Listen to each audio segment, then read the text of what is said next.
bisnes ni macam satu alam perkahwinan. Kan kita beri contoh kan. Sebelum kahwin tu seronok, benda indah-indah, manis-manis. Tapi along the way, bila mana dua je, sama ada duit tak cukup atau duit terbanyak, terlebih, kat situ akan keluar karakter sebenar. Kita nampak all people making money, kita pun adalah making, tapi because of FOMO, saya layan lagi.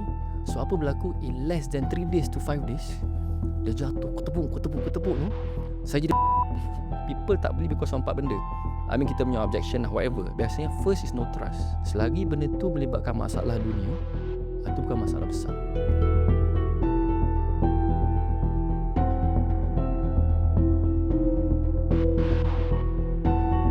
Assalamualaikum, salam sejahtera. Kita berjumpa kembali di satu lagi episod Fokus, yang mana kali ini saya seorang, biasanya berdua, tapi yang seorang tu entah hilang ke mana, saya pun tak tahu. So saya proceed untuk saya seorang sajalah. Okay. Untuk episod kali ini kita bawakan seorang owner business, pemilik perniagaan, yang mana dia nak share lah perjalanan jatuh bangun dan juga tips untuk mereka di luar sana yang mungkin masih lagi 80-90% nak buat bisnes, masih lagi mencari 20 dan 10. Daripada podcast inilah kau akan dapat yang 10 tu. Tanpa membuang masa, saya nak memperkenalkan Tuan Ilmi Al-Hayat, seorang pemilik perniagaan. Tuan, Assalamualaikum. Waalaikumsalam warahmatullahi wabarakatuh. Nampak nervous Macam mana? Lain sikit rasa perasaan. Oh, dah ada kamera dah kat saya? Dah ada. Kita dah start dah. Okay, alright. Okay Tuan, mungkin kita nak berkenalan secara ringkas dengan Tuan, macam mana background sedikit dan perniagaan apa yang sedang dijalankan ketika ini. Okay, bismillahirrahmanirrahim. Assalamualaikum warahmatullahi wabarakatuh. Orang panggil saya Hilmi Al-Hayat lah. So basically apa saya buat, recently kita buat F&B. Dalam masa yang sama saya consult business-business related pada healthcare yang berkaitan dengan compliance, regulatory affairs, licensing dengan import export lah. So at the same time saya ada team dalam industri takaful. Okay. Gitulah. So, diberitahu macam bermula dengan farmasi lah kan, dalam bidang farmasi. So, apa yang membuatkan Tuan secara tiba-tiba macam, nak jugalah buat bisnes di F&B, daripada farmasi ke F&B? Apa faktor utama dia? Apa yang tiga kita Ya, betul. Okay. Saya belajar farmasi tahun 2000, graduate lah 2010. Lepas tu 2014 dalam government. Saya sekarang masih lagi pharmacist. Cuma saya resign tu soalan dia kat resign kan. 2014. Time tu sempat lah kita punya, dia by grade kan, U44. Yang saya perasan, apa yang saya rasa zaman tu, saya rasa ada limitation of time. Faham. Masa saya. Kita baru kahwin. So kita ni orang cakap tengah seronok-seronok kan. Cuma bila saya buat 3 kerja, masa tu memang ada restriction lah. Bila balik, wife tidur apa semua kan. So that is the time saya rasa, this is not the life that I'm looking for kan. So after kita susun balik, kita tengok kerja kita, benda yang banyak ambil masa saya, kerja 8 jam sehari lah. Faham. So that's the reason saya kata kita kena hantar surat resignation letter dan adalah kasih. Faham. Kalau kita nak compare lah kan, F&B dengan bidang-bidang yang lain dalam dunia bisnes ni, adakah F&B ni menurut Tuan yang paling risiko paling rendah, ataupun ada benda lain yang membuatkan Tuan macam nak masuk ke dunia F&B ni? Okey, maknanya risiko dia soalan dia. Bergantung pada price range kita. Kedua, location kita. Faham. So kalau kata pada saya lah, semua business ada dia punya the beauty of the business. Dalam masa yang sama ada risk dia. Tapi kenapa F&B? Satu, mungkin background saya ni, dulu saya pernah kerja kantin. Faham. Kerja kantin kan. So tingkatan 3. Kita susah. Saya datang daripada family susah. Saya kerja part time. Dan saya perasan saya enjoy. Enjoy apa tau? Bila pelajar-pelajar tu datang nak makan kan, kita serve dia. Betul-betul nampak dia kenyang. Lepas tu kita tolong dia kan. Bagi menu apa, kita serve. So dekat situ saya rasa maybe lah passion tu ada, kita seronok. So bila saya buat kedai makan sekarang, kita go for R&D tu, kita enjoy. So apa, bila they start from the scratch kan, kita nak hasilkan menu apa, jenis macam mana, marketing macam mana, bila ada conversion to order apa kita buat, the satisfaction is there. Faham. So kita seronok kat situ. Macam tu lah. Lepas tu kita tanya pula, macam mana, apa pandang you buat the food apa semua kan. Benda tu yang menggerakkan saya lagi seronok. Faham. Kalau boleh tahu awal proses tu, daripada R&D nak ke menentukan produk apa nak dijual tu Tuan, berapa lama? Okey. Kalau sikit sebanyak pengalaman saya dulu kan, boleh cerita belakang Boleh. Takut kalau panjang saya boleh cut Saya start makan ni masa universiti. Saya meniaga, geng-geng saya tahulah, geng-geng dekat UKM tu kan. Saya meniaga roti Sinbad. Dia biasa simple je roti john tu. Cuma saya balut, lepas tu saya jual kan. Proses R&D saya buat zaman tu, kita tak ada kuali. Saya buat apa tau? Saya buat pakai rice cooker. Lepas tu kita dah plan tau. Okay, kita buat rice cooker, kita letak roti tu, kita jual. Tapi apa berlaku masa jual tu, hari kejadian tu, saya jual.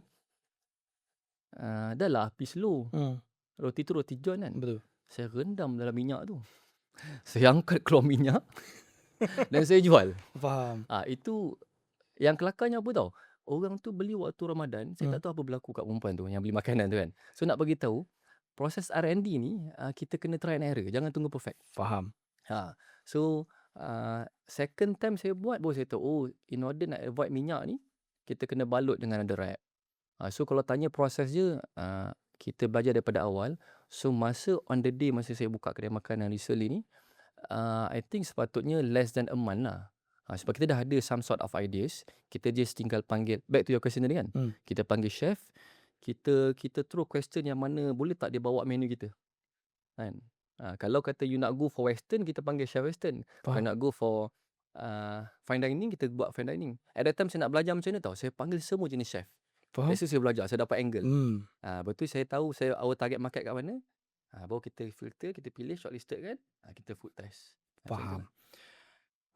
Bila dah terjun dalam dunia F&B, ada tak satu momen yang paling down lah bagi tuan? Macam benda tu tak menjadi ke, ataupun kerugian yang sangat banyak ke? Okay, kalau down ni, ujian ni banyak lah. Mungkin sebab saya ni nakal kat dunia luar kan. So Allah test banyak benda. Tapi kalau back pada F&B benda yang down dari segi monetary ke ataupun kita punya perasaan? Dua-dua kalau boleh nak tahu. Dua-dua, okay. Kalau perasaan ni lebih pada company dispute lah. Faham. Dia, saya rasa semua orang aware, agree kot. Bisnes ni macam satu alam perkahwinan. Kan kita contoh kan. Sebelum kahwin tu seronok, benda indah-indah, manis-manis. Tapi along the way, bila mana dua je, sama ada duit tak cukup atau duit terbanyak atau lebih, kat situ akan keluar karakter sebenar. Kan? Bila keluar karakter sebenar, kita akan kenal siapa benda ni. Kan? Setengah orang kita kenal orang bila kita travel kan. Tapi bila you under pressure, kita akan kenal. Akan keluar, time tu baru kita tahu, oh lawyer siapa punya lawyer dan sebagainya keluar kan. So at that time, saya rasa lah, duit boleh dicari. Tapi trust yang dah roboh tu, satu benda yang menjatuhkan perasaan saya total. Faham. Sampai saya ambil masa lama, saya fikir, banyaklah keluar-keluar kat kepala saya kan. Sampai dalam hati lah. Tak ada sekelumit kekesian contoh kan. That time. Benda tu lah kau tanya down dari segi perasaan. Kalau dari segi duit pula? Dari segi duit. Okay, dari segi duit saya rasa bukan F&B kot. Dari segi F&B alhamdulillah Allah mudahkan. Jatuh bangun tu ada. Segi duit ni dalam stock market. Faham. Perlu saya cerita ke ataupun? Sikit lah, boleh lah. Sikit. Saya, bila kita fokus trade tu 2019, saya fokus. Tu kita dapat ada sikit ilmu lah sebab ada financial background. Lepas tu kita dah mengajar orang. Mungkin that time kita rasa confident sangat. Kita dah masuk dalam satu group ni, kita panggil macam elite atau top less than 30 people. Faham. Dan this group memang 6 figures to 7 figures lah dalam tu kan, less than 30 people. So saya punya analytical dah lain daripada pattern tu. Even saya tanya reminder saya, ni tak boleh ni, saya kena tarik tau. Saya kena cut dulu kan. Dia kata tak apa, hold. Another round saya tanya lagi, dia kata hold. Nampak Saya rasa ni ialah definition orang cakap apa tau, FOMO, fear of missing out. Faham. Kita nampak all people making money, kita pun adalah making, tapi because of FOMO, saya layan lagi. So apa berlaku, in less than 3 days to 5 days, dia jatuh ketepuk tu, saya jadi Berapa banyak kerugian tu tuan? Kalau boleh sebut nombor lah. Okay, off record boleh, tapi saya tak tahu. Kita cut untuk Okay. Untuk 6 figure? 6 figures, Okay. saya masukkan. First round saya masukkan counter ni, saya cut 150. Maknanya saya masuk sebab saya percaya benda potential. Tapi apa berlaku, bila berlakunya kejatuhan tu, in total dia harga Skyline lah. Itu bila tengok Skyline tu saya macam, damn, macam tu. Tapi saya boleh beritahu sebab apa, bukan pasal diri saya cerita kat semua orang. Lepas tu lah saya cerita kat semua orang. Duit ni is just a figure, a numbers sebenarnya. Dalam account tu is not your money. Betul tak? Faham? Dia hanya duit you bila mana you guna untuk kebaikan kepada other people atau guna untuk diri sendiri. Faham. So kat situ saya belajar lah. Faham. Keadaan. Lepas dah jatuh kan tuan, Ini yang Banyak mungkin kali jatuh tau. okey. Ni Macam tadi mungkin ramai yang struggle lah kan. Ada Ha. setengah orang dia baru mencuburi bidang dunia perniagaan ni, dia Okey. dah jatuh sekali dia terus give up. Macam tuan sendiri dah jatuh berulang kali. Macam mana proses nak bangun tu tuan? Nak bangun Oh, semula tu. Itu yang kita nak tahu. bangkit Ya, Okey. bangkit. Saya ambil 2 kejatuhan saya yang utama lah. Ya. Saya ingat balik Saya kalau nak something yang benefit other people lah Ya. kan. Pertama masa counter tu, stock market tu saya jatuh, saya perasan tau group saya ni, team kita ni, diorang sampai tak tegur saya tau. Bukan tak tegur tak berkawan. Diorang tak sampai hati nak tanya. Ya. Lepas tu baru saya tanyalah, saya kata, "Kau hajar tu member aku seorang pun tak tanya aku. Kau okey ke kan?" Dia punya perasaan. Tapi Ya. ada time saya bingung sorang-sorang tapi perasaan dia saya jadi blur. Orang tak perasan. Even rumah saya tak perasan. Cuma orang tak nampak saya tengah blur dan saya rebound. So dia kata nampak saya steady. Tapi hakikat dia saya ingat zaman tu yang menggerakkan saya is saya rasa my self motivation untuk terus jalan. Faham. Sebab alhamdulillah at that time masa jatuh tu rezeki saya dekat Takaful Industry masih ada pasif. And then time tu kita involve dalam F&B pun ada. So basically kat situ hanya my reserve fund. Cuma kita hard earn money lah. Ujian dia kat mana tau? Bila kita biasanya kita invest ni extra money kan. Tapi bila you dah terlalu confident, you buat apa tau? Kita dah start ambil duit luar. Time tu saya jenis suka beli property kan. Saya jual satu property saya, ada duit, habis bogil cerita kat wife. Nanti dia dengar kan. Saya masuk, ada profit tu saya masuk dalam investment. Lepas tu saya refinance sikit. Lepas tu daripada saving saya masuk. That's what dia generate. So nak bagi tahu apa tadi, saya rebound balik because of kita fokus apa kita nak dapat kat depan lah, pertama. Kedua, keluarga main peranan a lot. Sometimes kan, saya rasa semua alami kot. Orang yang senyum pada kita ni, belum tentu diorang ni akan bersama-sama kita fight dalam perjalanan kita. Kan? Ya. Saya perasan benda tu ambil masa lepas sebulan 2. Sebab time tu saya fikir, okay, I'm still have my circle of friends ataupun people akan support saya. Tapi slowly because of macam ni, dia ada macam cerita-cerita tak best apa semua kan. So last ke saya balik pada family, syukur sangat pada isteri saya. Boleh masuk nama kan? Lani Laili, mak ayah saya Nurbaiti, Pak Cik Jamal, mertua saya kan. Mama dengan abah lah Nik Zaitun dengan Johari kan. Diorang ni tak tunjuk directly macam dia support us. Tapi kita tahu diorang ada. So tu rebounds the best lah for me. Termasuk yang ketiga circle of friend dalam geng-geng Pakcik Surau ni. Dia tu memang bantu lah. Sebab apa? Dia orang tua ni, dia dah tak kesan dunia ni. Bila kita sembang kan, dia lebih pada ajar kita tentang let go, bagi ketenangan. Ikhlas lah. Ikhlas. Panjang sangat kot tak lah. Okey je, okey. Ayat yang paling saya suka kan, kat tempat saya surau tu dia tulis apa tau? Surah Ar-Ra'd 28 dia kata, hanya dengan mengerti Allah hati akan tenang. That is my motivation lah. Bila masa saya tengah lembik-lembik tu kan, saya tengok macam macam tu lah. Faham. So kita dah cerita jatuh bangun, sekarang kita nak letakkan tuan di POV sebagai business founder lah kan. Zaman sekarang ni zaman konten. Okay. Sikit-sikit kita buat konten. So macam mana content creation dalam business ni dia boleh membantu kita punya produk ni tuan?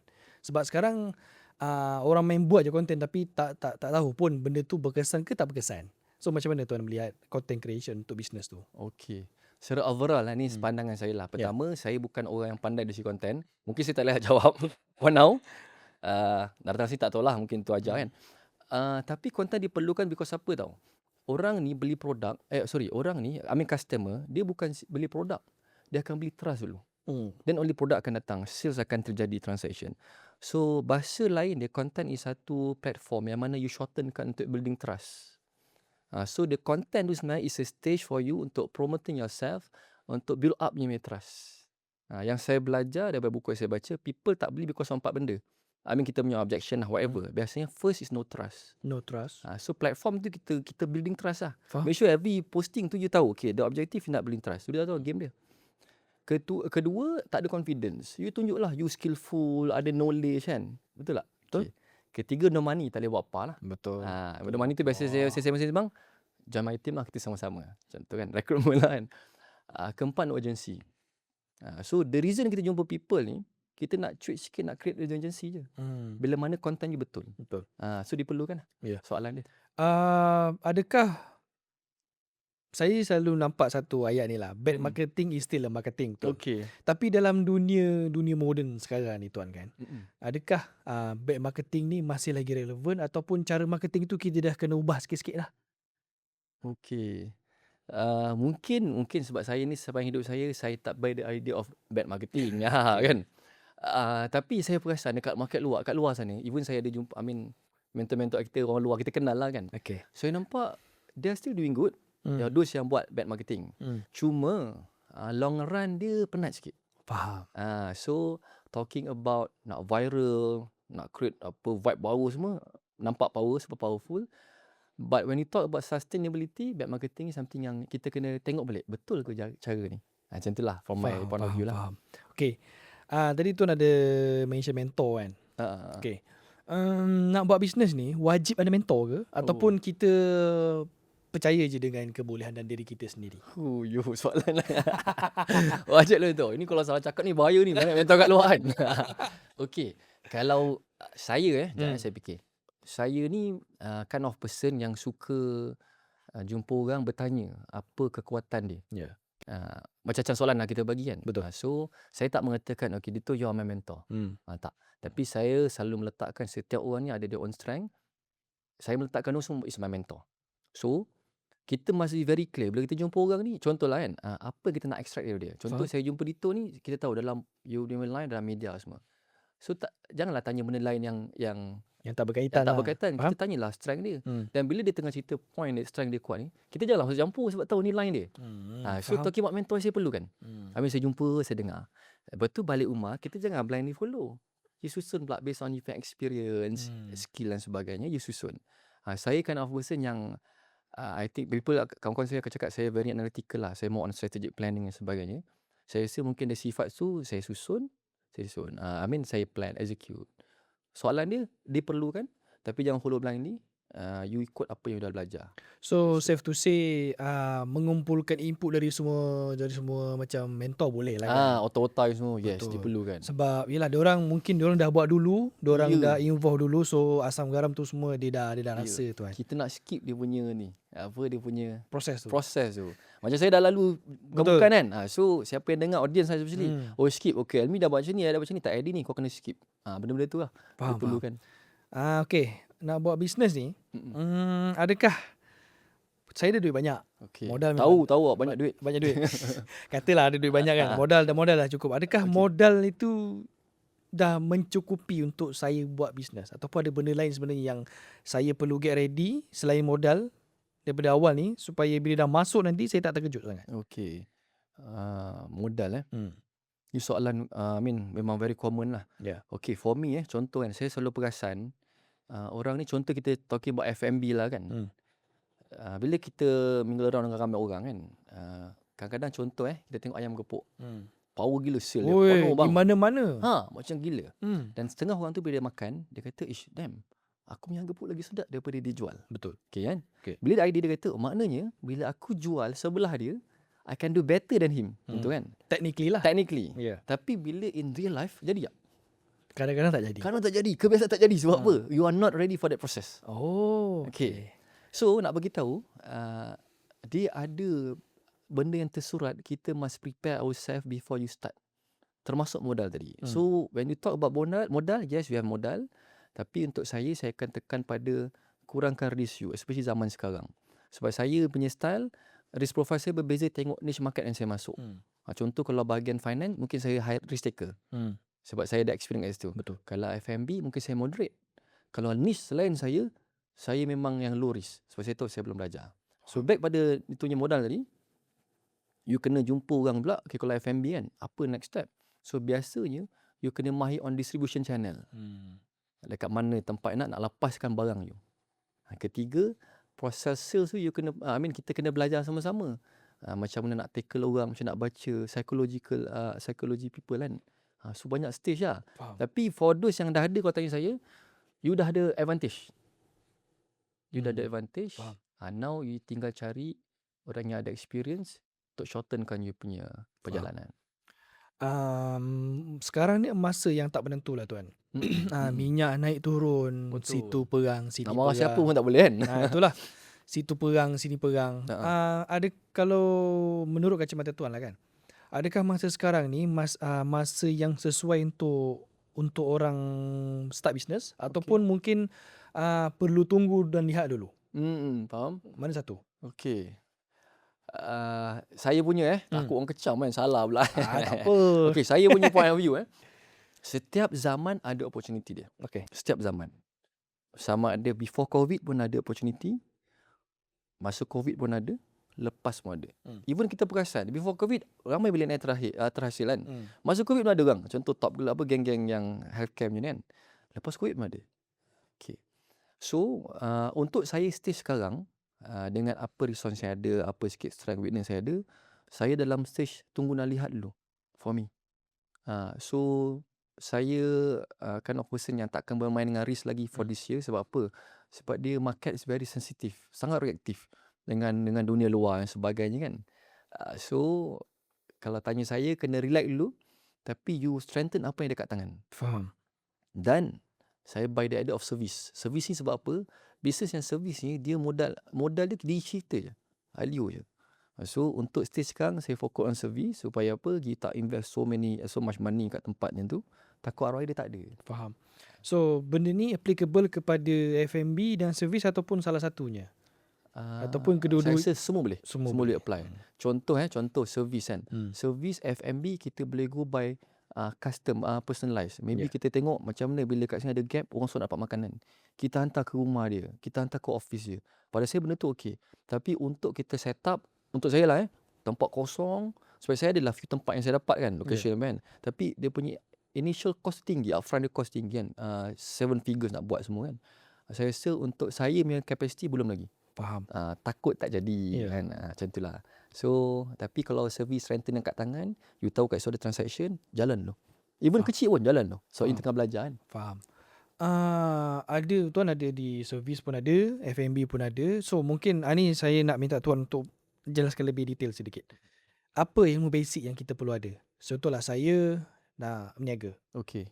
Saya ada modal, tapi apa lagi ilmu-ilmu lain yang perlu saya ada untuk make sure, untuk memastikan saya punya tu tak adalah mudah, tapi saya boleh masuk dan tak ada terkejut sangat bila dalam masuk dalam bisnes tu. Boleh pilih tak? Service ke ni? Nanti kita jawab. Katalah F&B. F&B atau produk lah. Produk. Okay. Apa yang kena ni saya ingat balik daripada awal tadi dah cerita pasal duit Modal dah kau tim. Sekarang apa lagi syarat kena buat Betul. Buat seorang-seorang ke berdua?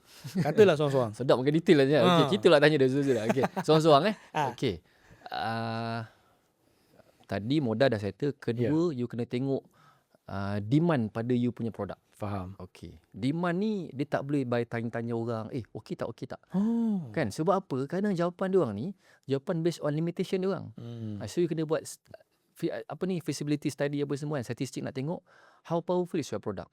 The best kita test kat market. Tapi saya perasan saya pun susah nak buat survey, betul tak? So kita tengok macam mana. Kalau saya akan study apa? Contoh kita nak jual satu produk, kita Google tau. Kita tengok how powerful is the demand. Waktu kita tengok pula gap dia, supply dia banyak mana. So dari situ kita akan nampak, kurang lah orang. Contoh kan ayam gepuk. Contoh yang gepuk lah, kita ambil contoh tadi dah ambil kan. Betul. So nampak supply dah tak banyak. Unless kalau you ask me 3 tahun dulu, 4 tahun dulu, mungkin kita rasa okay, this is the time. Tapi tak dinafikan orang masuk yang gepuk, dia menang juga. Mungkin dia ada so-called unfair advantage, so dia dah super powerful, budget dia besar, dia hantam to the distribution channel yang besar.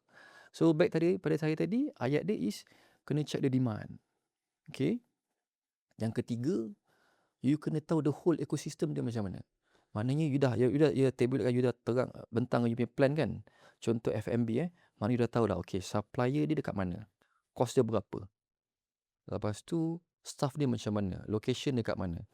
So ekosistem you kena mahir. Sebab apa? You kena tahu pula apa you nak jual, price range you. Okay. Target market you pula. Sebab kalau student, target market you student, harga dia lain. Betul. Kan? Kalau target market orang office lain. Even media ni sama juga. Kalau target market you masculine brothers, orang dia lain kan. Betul. Kalau lady lain, content lain. So back pada target market dengan price range. Betul, barulah macam positioning of brand, macam itulah. Itu along the way, itu tak apa. Tapi yang awal tadi itulah demand, supply, budget hati-hati, Betul you kena faham the target market you. Very clear. Baru you masuk. Kalau dari segi marketing tuan, Dari adakah segi kita perlu terus all out ataupun stage by stage marketing tu? Okay. Saya enjoy yang proses ni dari segi kalau tanya saya kat luar, kalau saya boleh patah balik kan. Saya suka satu game plan yang orang dah ada story, dia punya story tau. Behind the scene tu. Ya. Kita kenal lah contoh KA kan. Betul. Big Boss. Even dulu saya pun dengan Alif Syukri atau Syukri. Saya bawa kedai dia dekat Bangi kan. Even saya nak minta maaf dengan Datuk pun. Sebab apa? Saya tak pandai datang berniaga. Betul tak jadi kan. Lepas tu kan. Okay. Apa ayat dia tadi? Marketing, adakah all out ataupun stage by stage? Orang kata, okay. Saya nak masukkan apa tadi? Lupa dah. Tuan dengan ada story behind it. Story. Sorry. Point dia. Story tu penting. Sebab apa? Dia akan create curiosity to people. Oh, dia ni macam mana? Contoh KA best gila dia punya story kan. Sampai kita rasa, saya kenal awak lebih dalam. Sampai bila you nak berniaga, tak apa, I nak jumpa you. Sebab tu sampai level duduk sebelah, nak ambil gambar.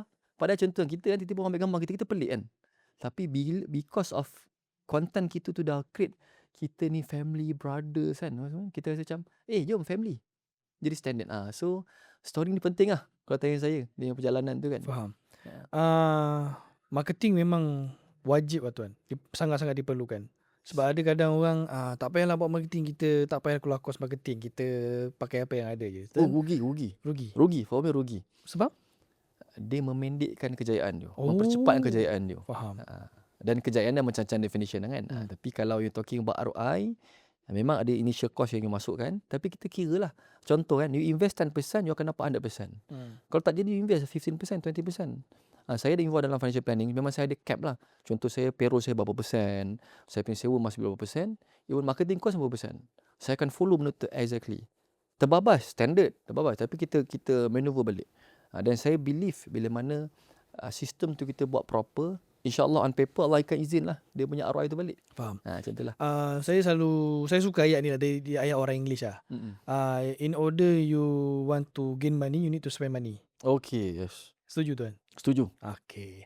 So, dah jadi contohlah dah jadi, saya dah masuk sebagai business owner kan. Tak kisahlah produk ke F&B ke ataupun services. Ada time yang mana memang kita sangat stres lah. Betul. Tuan sendiri faham, sangat stres, macam-macam buat, tak kena itu, tak kena. Macam mana bila dah jadi sebagai seorang owner tu, tuan nak bangkit balik, tuan nak mengatasi stres tu macam mana? Nak tackle benda tu kan? Nak tackle benda tu. Sebab yelah, stres ni akan lead kepada frustration. Betul. Frust dia akan either masih lagi jalan tapi masih 50-50 ataupun dia tutup terus. Depression lagi. Depression lagi kan. So macam mana tuan nak tackle stres tu? Sebagai seorang pemilik bisnes. Okay. Saya ni mungkin lah. Saya ni kalau person yang macam family man tau. So selalunya saya punya orang cakap rule of thumb kan. Ataupun kita punya belief. The moment I step in the house, saya akan ketepikan whatever perbincangan bisnes dalam rumah. Sebab apa? Saya nak setkan kat mind saya supaya masuk rumah tak ada perbincangan pasal bisnes, any dispute dan sebagainya. Faham. Saya tak langsung otak saya zup, dia kata tukar. Betul. Okay, itu cara, itu saya punya style lah. Saya masuk. That's why kadang saya dengan wife ke boleh sembang, tak apa, saya tak kat luar. Macam mana saya nak pegang pada prinsip saya, even saya cerita kat kawan-kawan saya pun, tim saya pun, saya kata, saya memang tak masuk dalam rumah. Mengingatkan saya supaya tak masuk dalam rumah. Itu pertama, supaya kita ada masa. Kedua, kalau kita belajar sains, dia ada satu perbuatan yang kita buat, dia akan reducekan our cortisol level. Okay. Stress ni because cortisol level you naik. Bila naik, body you haywire.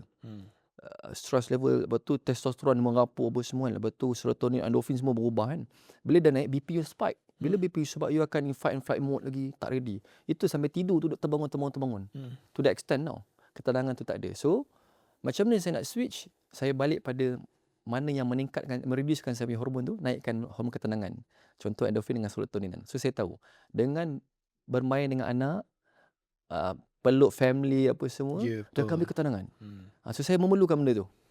Sampaikan saya kadang-kadang, tak tahulah, orang lain pun sama lah kot. Bila saya balik rumah kerja, kalau saya tahu anak saya dah tidur, saya tahu saya buat benda yang silap ni sebab pertama saya balik lewat, which is benda tu not my style.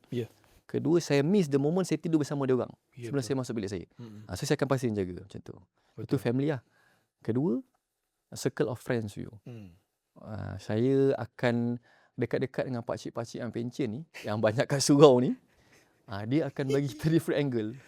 Betul juga Betul bang, betul. Sebab kadang-kadang kat pakcik tu sampai diorang bila kita cerita apa benda simple kan. Sampai kita sembang, kita rasa I'm humiliating myself. Sebab apa? This angka-angka ni jauh lebih berjaya. Betul. Saya duduk dekat tempat bencin tau. Saya rasa average dia punya umur macam 60 ke 65. Okey. Saya 30 kan. Separuh dia orang. Betul. 30 kan. So memang angle berbeza. Tapi bila tengok, oh ancik pakcik dia macam ni. Sampai dia bagi masa kat agama semua kan. So saya kata okay, relax lah. Keyword yang saya pegang, yang saya cuba pegang prinsip tu, selagi benda tu melibatkan masalah dunia, itu bukan masalah besar. Dengar tu. Saya Selagi itu masalah dunia, bukan masalah besar. masalah besar kita lepas tu. Ya betul. Selepas ini tuan. Sambung tuan. Okay. Itulah. Oh, itu ya, Maksudnya kita punya kematian lah. Faham. Kalau kita tak prepare anything, that is a real problem, betul lah. Abadah selama-lamanya kan. So Setuju. yang tu. So saya kena okay, relax macam tu lah. Faham. Macam tuan ada bisnes F&B yang memang dah ada beberapa outlet so contohlah bila dah buka satu bisnes dah berjaya, Tak adakah lagi, kita buat proses lah. katalah berjaya. Oh kata. Okay, insyaAllah. Adakah kita perlu segera buka satu lagi outlet ataupun masih tunggu dululah. Mungkin ada benda yang kita perlu study lagi. Bila dah contoh satu outlet dah berjaya, nak buka terus dua second outlet ke ataupun tunggu dulu? Faham? Dia macam telur dengan ayam dengan telur. Betul, memang betul. Sebab orang kata, boleh ke tak boleh, boleh ke tak boleh. Kadang-kadang yang memaksa kita buka, bila kita nampak satu good opportunity. Uish, tempat ni memang tak ada orang. Dulu tempat tu hot, tiba-tiba orang tu keluar, kita masuk. Terpaksa buka. Tapi somehow kita tak ready. So kena susun balik. Kadang-kadang kita dah ready, kita tak jumpa tempat. That's why telur dengan ayam yang telur. Saya punya style, saya tak tahu orang lain, saya punya style, saya akan cuba sehabis baik increasekan efisiensi benda tu. Maknanya dia efisiensi secara menyeluruh. Contoh kan, adakah saya dah full force kat saya punya marketing? Pertama. Kedua, adakah my operational tu dah cukup sampai operational efficiency tu yang superb? Ketiga, is my reserve fund cukup enough untuk masuk? Sebab apa? Ini saya cerita kegagalan lagi Boleh.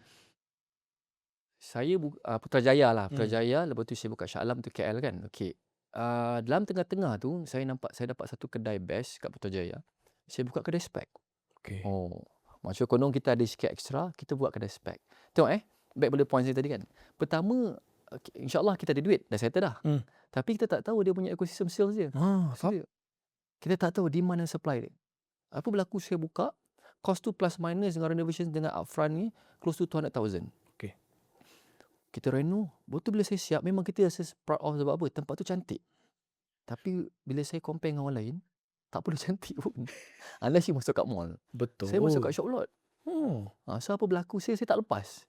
Time tu reach lah 30,000, 40,000. Tapi because of hate you tinggi, and then bila check tadi price range dengan margin saya tak cukup, dia boleh pusing balik. So tu yang sumber yang risau kena ada. On top of duit, you kena ada tadi knowledge, demand, supply, price range, target market. So saya hentam marketing buat enjut tak jadi.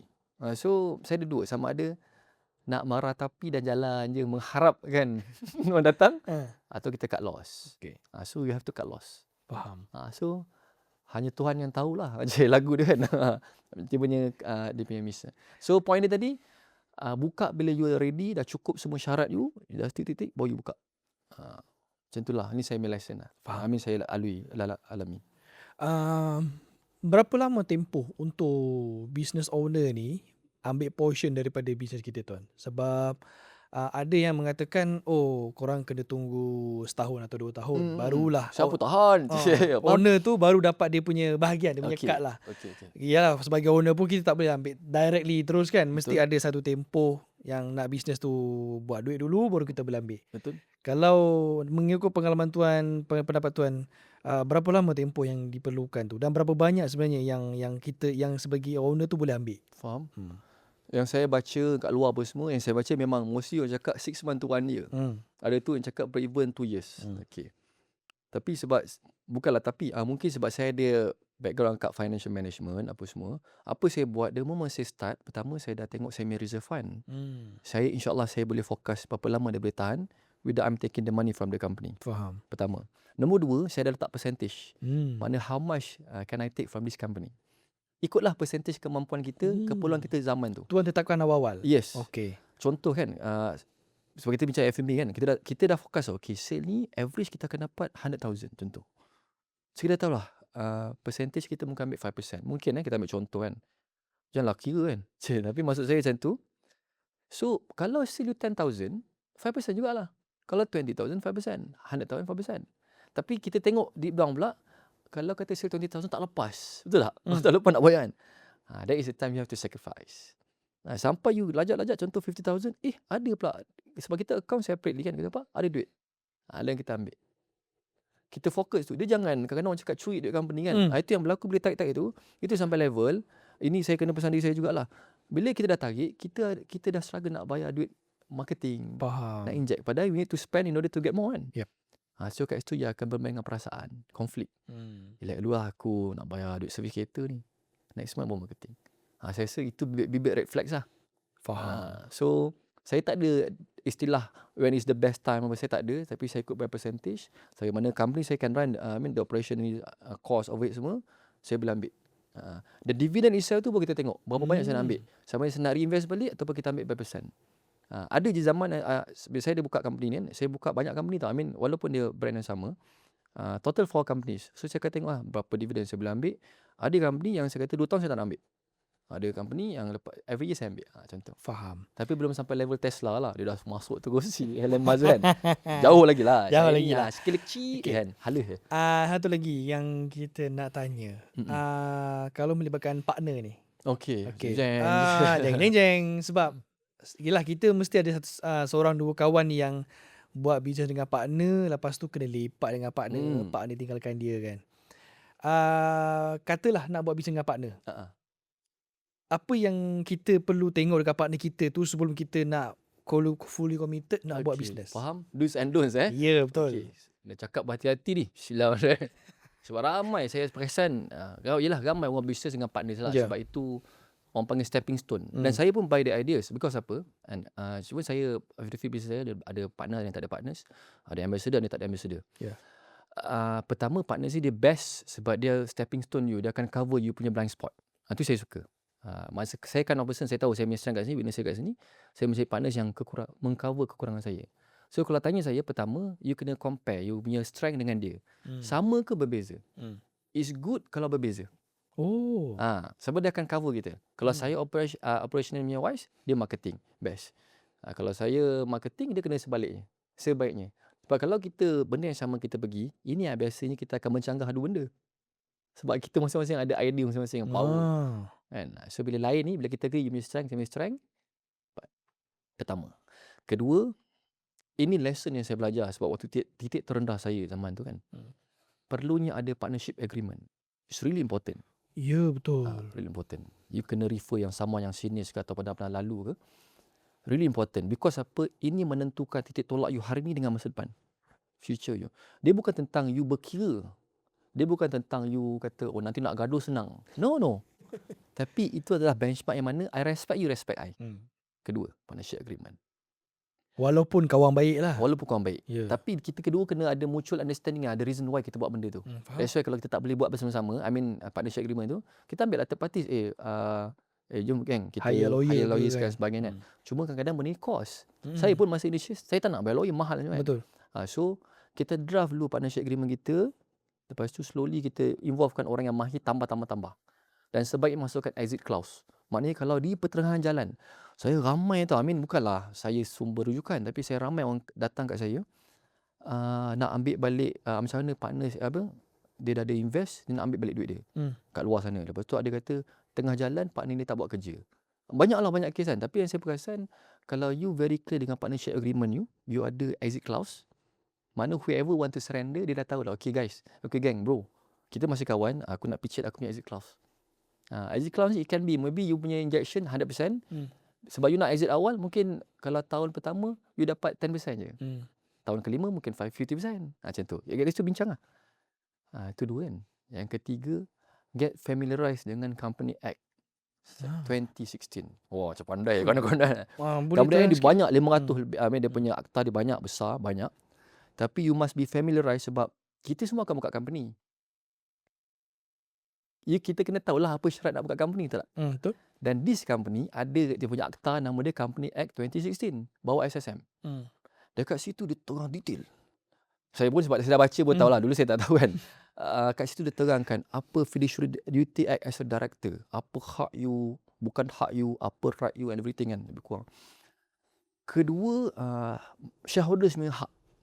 Ada part operation, ada part minority shareholders, apa semua. Ketiga, hak you dengan dalam bahagian auditing, management account, lepas tu declaration, everything semua ada details. So bila you baca slowly kan, you akan nampak, oh this is my hak apa semua. That's why bila you partner apa semua, you akan very clear sama-sama dah agree by this reference. Betul.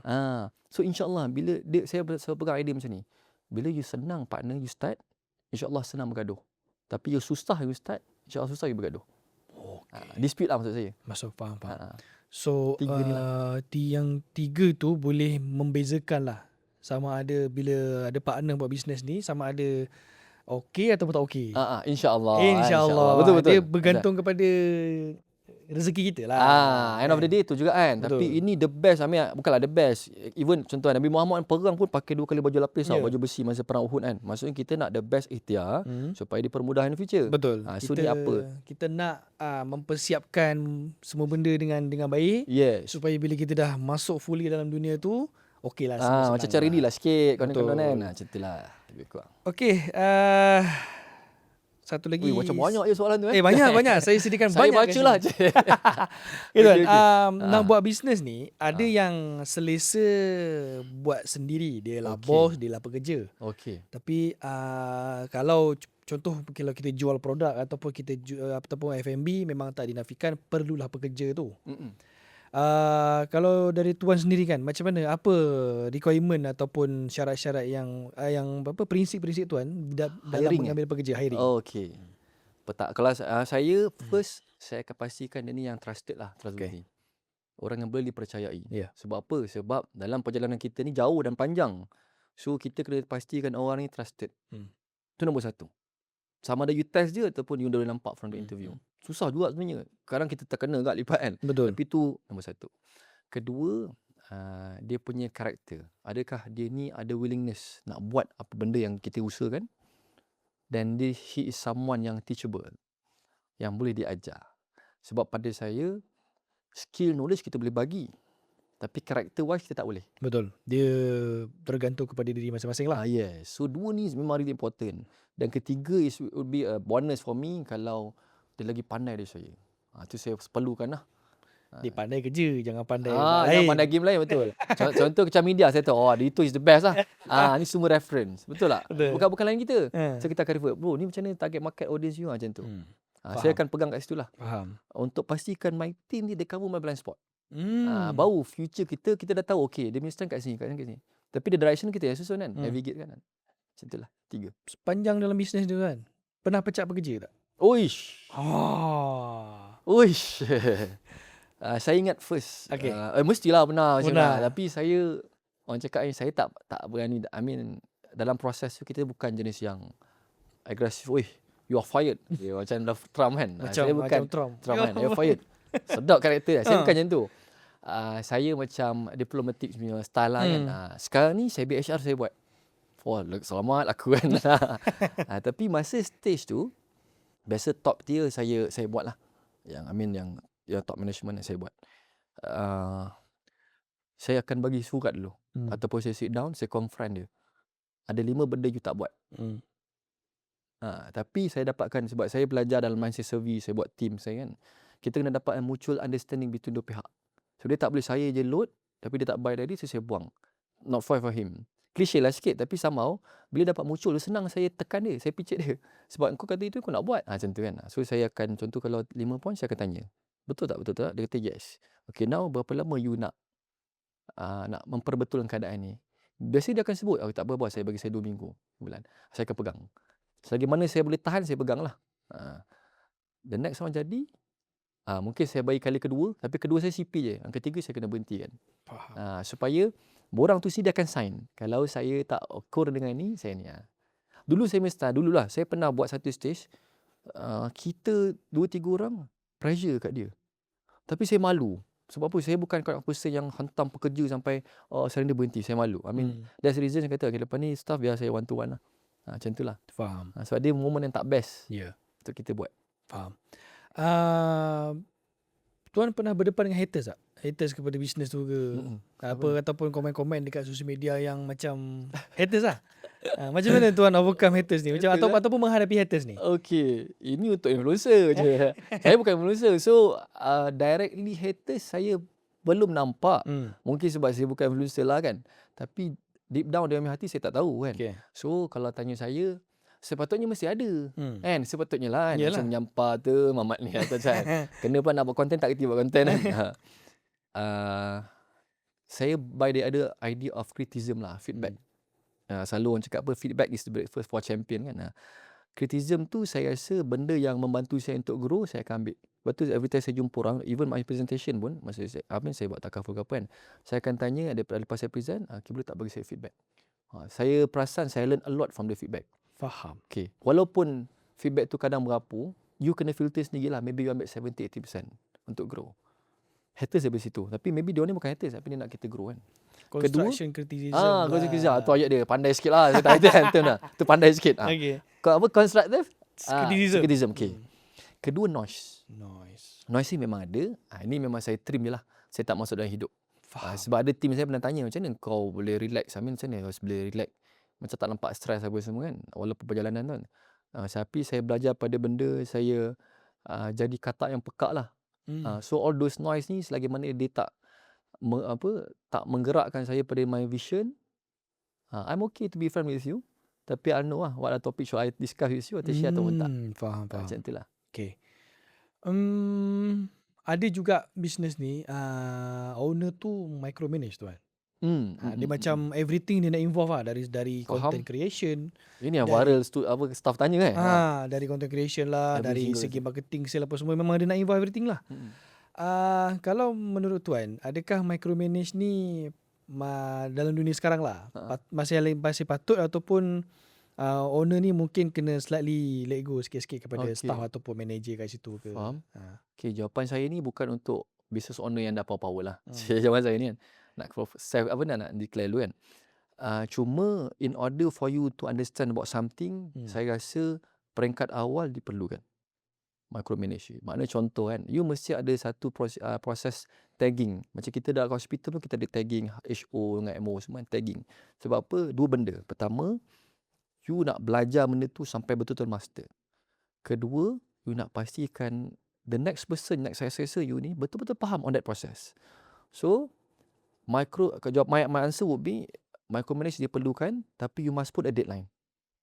Contoh kalau you kata nak menggunakan marketing, okay, you bagi, tapi you kena hand over limitasi pada bahagian content, bahagian marketing. Same goes to operation, you akan kena hand over pada you punya manager. Faham. Tapi yang membantu you untuk melepaskan micromanage ni is proper recording. So dia ada macam ni.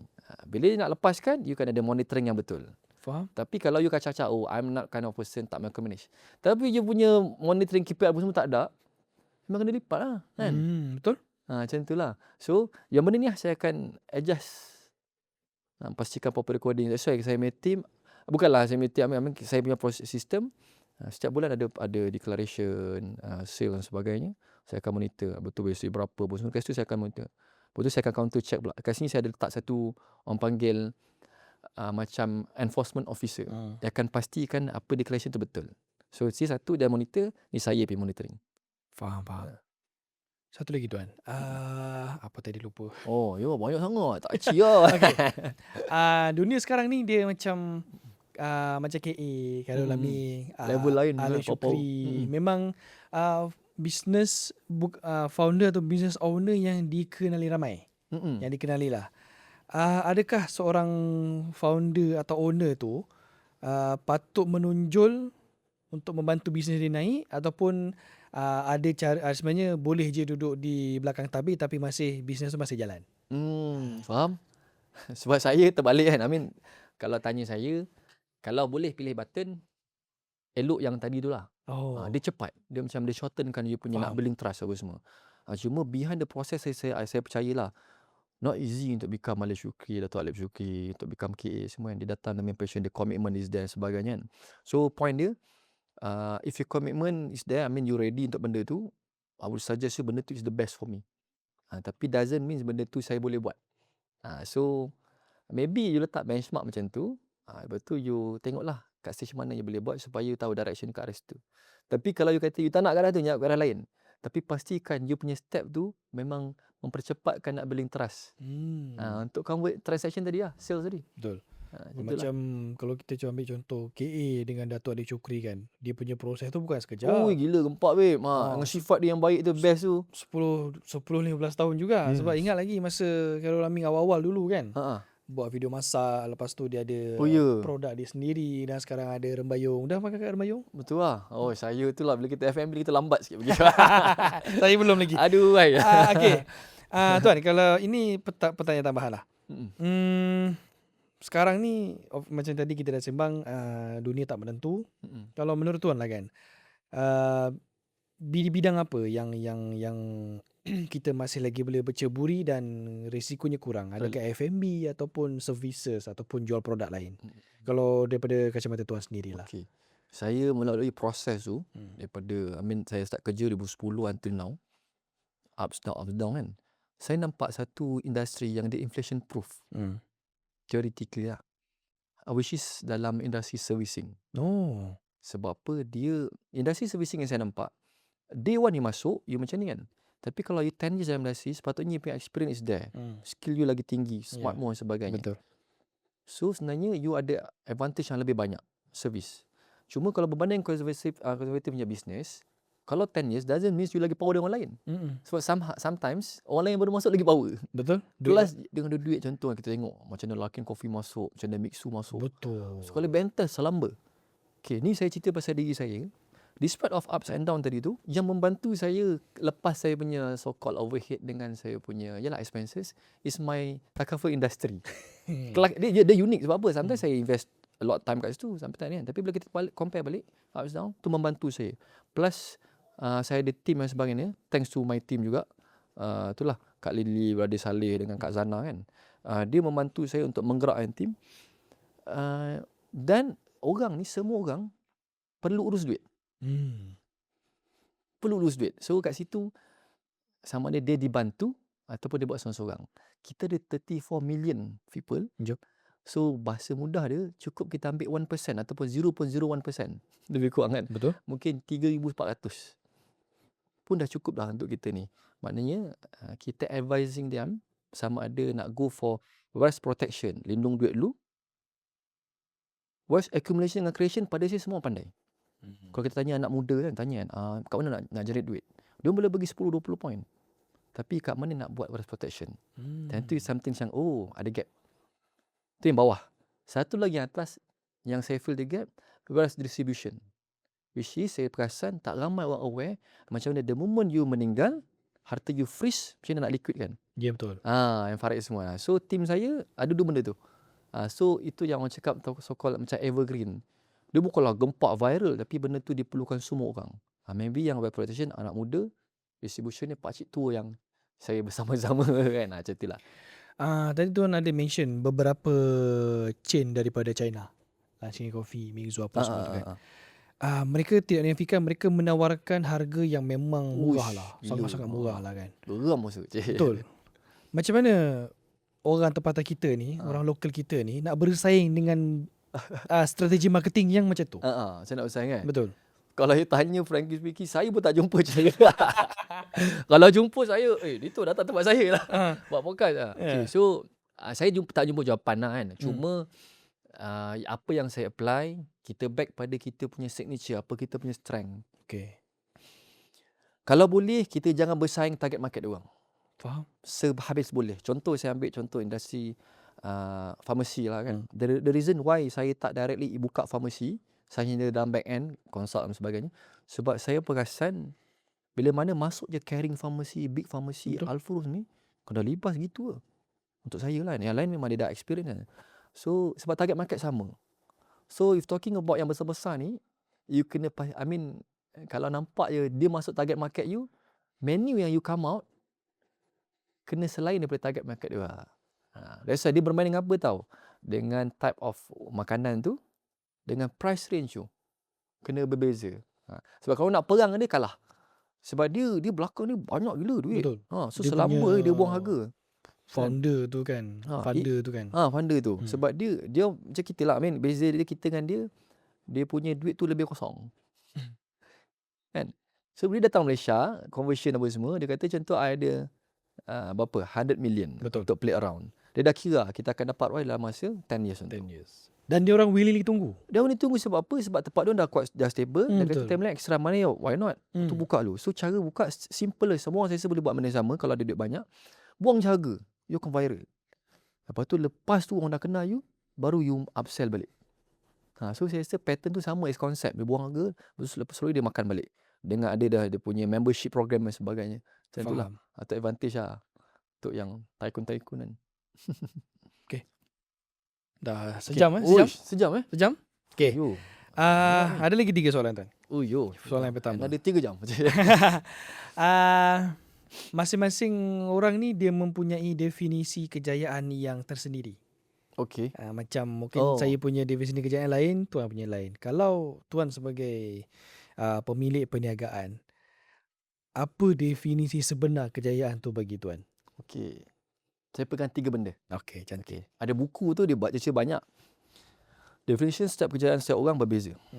Ini yang saya kata ni bukanlah saya betul, tapi yang saya percaya saya pegang. Pertama, bila mana saya ada rezeki dari segi masa. Pertama. Masa maksud saya untuk saya ada masa yang selesa bersama isteri dan anak-anak saya dengan keluarga saya. Saya kind of person, saya berpegang whatever saya buat, saya kena ada masa kat situ. Even masa kecil tu, bukan kecil lah, masa graduate tu, saya cakap kat mak saya, ibu saya lah, saya cakap, bagi abang masa 5 tahun. Maksudnya kelakar tau untuk budak-budak muda cakap macam tu tau. Betul, kenapa 5 tahun? 5 tahun dah bagi chance abang untuk busy sikit. Dan busy tu maksud saya, mungkin saya tinggalkan family saya sekejap. Ada people mungkin benda tu biasa, tapi pada saya serah kesan. Sampaikan macam mana tu, lepas 3 tahun, mak saya tanya lagi. Masih lagi sikit lagi kan? Betul, saya pun cakap lagi, betul, lagi 3 tahun bu. So time tu lebih kurang 2012 sampai 2017 kan. So apa berlaku mungkin dengan kita punya belief vision apa semua, tahun 2016 saya become manager, saya ada rezeki masa yang banyak. Dia bukan cerita pasal duit lagi tau, masa kan. So apa saya buat, bila anak saya lahir, saya boleh spend 30-40 days kat rumah, doing nothing, tengok anak saya membesar, masa pantang. 3-3 anak saya buat macam tu, Alhamdulillah. So saya suka benda tu, masa. Kedua, rezeki lah. Rezeki duit lah kan. Monetary. Monetary ni maksudnya bukan you kata super rich. Cukup sebab saya dalam background finance, cukup saya punya passive income mengatasi saya punya overhead. That's why kadang orang nampak lah macam dia ni berjaya gila. Tapi bukanlah berjaya sangat sebab cuma maybe passive saya lebih daripada saya punya expenses. So saya lah kan. Tapi benda ni bukanlah selama-lamanya kan. Tapi kita usaha lah. Kita nombor 2. Dan nombor 3, ini untuk saya lah kan. Semua orang pun boleh apply kan. Kita percaya, kita sebab as a Muslim kan. Betul. Kejayaan kita dalam agama. So kejayaan kita dalam agama, saya usaha supaya apa, nomor kita hidup hari ni is the chance untuk kita usahakan kita ke arah untuk mendapat syurga. Betul. So saya belum berjaya, saya kena pastikan apa yang saya buat ni is my move, my action plan towards ke arah syurga. Sebab apa selalu kita dengar quote tu, kejayaan kita dalam agama selagi mana kita taat perintah Allah SWT, ikut cara Nabi Muhammad SAW. Benda ni saya cuba belajar lah. Saya belum sampai lagi tapi saya cuba nak berjaya dalam agama, ikut Nabi, taat perintah. Bila tu saya akan play around. 3 tu lah. 3 tu. Duit, masa dengan agama lah. Di masa-masa ekonomi tidak menentu sekarang ni, ada banyak lah founder-founder ataupun owner-owner bisnes di luar sana yang mungkin sedang bergelut tuan. Sama kita geng je. Pesanan tuan kepada pejuang ringgit yang lain? Pesanan Patut saya minta pesanan dia orang. So pesanan kita lah, pesanan kami bersama, kita bersama is a long journey, pasti is a long journey. So relax ya. Jangan takut untuk memulakan sesuatu even though kecil. Dan ingatlah, jatuh bangun kita ni bukan penentu kita, bukan end game kita. Sebab apa, jatuh bangun kita ni is preparation yang Allah SWT bagi kat kita supaya kita ready untuk future kita. So relax je, layan je. Kalau stress kena make a pause, jumpa balik geng-geng yang tenang-tenang. Dan macam biasa, cash flow ni peringkat awal kita dengar memang tak benda yang tak seksi. Nak manage dan sebagainya. Tapi kalau you manage well, insya-Allah itu yang membezakan satu orang yang surviving ataupun orang yang dah berjaya. Faham.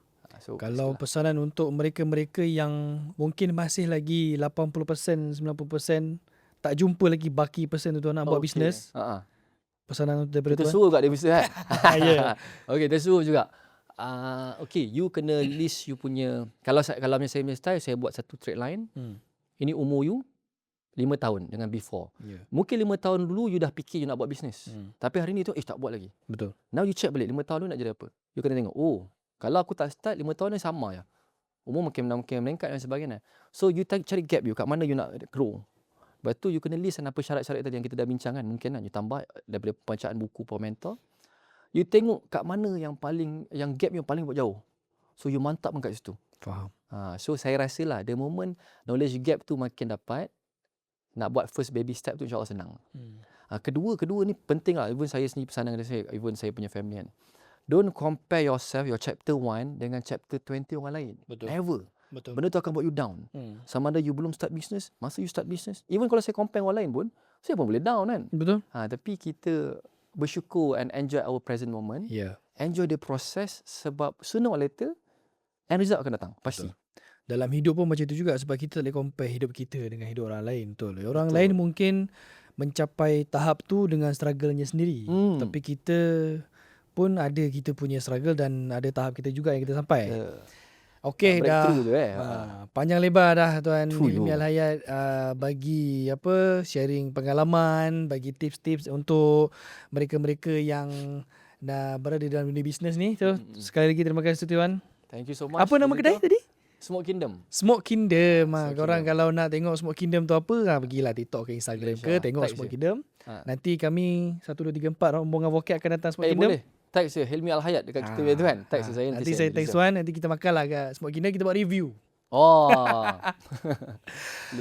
Sekali lagi terima kasih Tuan. Kalau contoh penonton atau pendengar di luar sana yang nak mengetahui lebih lanjut ataupun nak belajar dengan Tuan Hilmi, silakan DM di sosial media. Ada apa sosial media je Tuan? Saya punya senang Hilmi Al-Hayat. Okey, ada kat mana tu? Ke TikTok? Saya tengah belajar TikTok, Thread, Facebook dengan IG. Okey. So not only saya mengajar, tapi saya belajar lah kurang kan. Boleh tag so kalau nak belajar ke ataupun nak ambil ilmu, boleh tag Tuan Hilmi Al-Hayat. Dan yang paling penting juga, jangan lupa untuk share, komen dan like episod kali ini. Sebenarnya banyak benda yang kita dah kongsikan, ilmu-ilmu yang harapnya insya-Allah boleh membantu kita punya masyarakat di luar sana, khususnya orang Malaysia, untuk membuat keputusan sama ada nak buat bisnes ataupun nak buat benda-benda lain lah. Dan jangan lupa juga untuk subscribe di Vokat, sebab kita sikit lagi nak capai 100,000 guys. Sikit lagi. Kena ni. Kalau capai 100, kita mau makan-makan. Bila tak tahu. Makan-makan kat Smoke Kingdom lah. Boleh. Tak ada masalah, nanti kita bincang Tuan. Dan juga follow kami ataupun like di Threads, ada Facebook, ada IG, X, dan juga follow kat TikTok. Dan paling penting, lawatilah kita punya website thevokat.com, sebab kita menyediakan banyak info-info dari luar negara, dari dalam negara, pasal banyak benda lah, macam-macam topik. So, sekali lagi terima kasih Tuan. Okay. Kita jumpa lagi. Kita jumpa lagi di episod yang akan datang. Assalamualaikum. Waalaikumsalam. Terima kasih.